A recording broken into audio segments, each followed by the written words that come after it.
ശിവപ്രസാദം ജ്യോതിഷത്തിലേക്ക് എല്ലാവർക്കും സ്വാഗതം. ഇന്ന് നമ്മളിവിടെ പറയാൻ പോകുന്ന വിഷയം എന്ന് വെച്ചാൽ 2024 കോടീശ്വര യോഗം ഉണ്ടാകാൻ പോകുന്ന നക്ഷത്രങ്ങളെ പറ്റിയാണ്. അതായത് 2024 നമുക്ക് കോടീശ്വര യോഗം എന്നതുകൊണ്ട് ഉദ്ദേശിക്കുന്നത് ചിലപ്പോൾ ലോട്ടറിയിലൂടെ ആവാം, അതല്ലെങ്കിൽ നമുക്ക് നല്ലൊരു ജോലിയിലൂടെ ആവാം. അതായത് ഇപ്പം നമുക്ക് നിലവിലൊരു ജോലിയുണ്ട്, അതിൽ നമുക്ക് പ്രമോഷൻ കിട്ടുക, അങ്ങനെയാവാം. അതല്ല നമുക്കൊരു ചിട്ടിയിട്ട് ആ ചിട്ടിയിൽ ഫസ്റ്റ് തന്നെ നമുക്കടിക്കുകയാണ്. ഇതെല്ലാം കോടീശ്വര യോഗം എന്നതുകൊണ്ട് ഞാൻ ഉദ്ദേശിക്കുന്നത്. അല്ലാതെ ലോട്ടറി മാത്രമല്ല. അപ്പോൾ അങ്ങനെ യോഗമുള്ള 8 നക്ഷത്രങ്ങളെ പറ്റിയാണ് ഇന്ന് പറയാൻ പോകുന്നത്.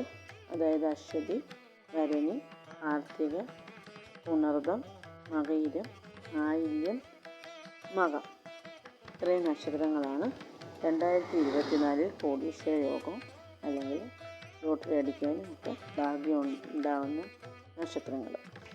അതായത് അവർക്ക് വ്യാഴം ഇപ്പോഴും അനുകൂല ഭാവത്തിലാണ്. അതുപോലെ ശനിയും അനുകൂല ഭാവത്തിൽ വന്നിരിക്കുന്നതിനാൽ 2 ഗ്രഹങ്ങളുടെ അനുഗ്രഹം ഒരുപോലെ അവരിലുള്ളതിനാൽ ആണ് അവർക്ക് ഈ ഗുണഫലങ്ങൾ കൂടുതലായിട്ടുണ്ടാകുന്നത്. അതായത് അവർക്കൊരു പുതിയ ജോലിയിൽ പ്രവേശിക്കാനുള്ള ഭാഗ്യം, അതുപോലെ ജോലിയുള്ളവർക്ക് ഇതുപോലൊരു ചെറിയ ജോലിയാണെങ്കിൽ അത് പെട്ടെന്ന് തന്നെ പ്രമോഷനായിട്ട് സാലറിയൊക്കെ കൂടാനുള്ള ഒരു ഭാഗ്യം, സന്താനങ്ങളൊക്കെ ഉണ്ടാകാനും സൽസന്താന ലബ്ധിക്കൊക്കെ ഉള്ള ഭാഗ്യമുണ്ട്. അതുപോലെ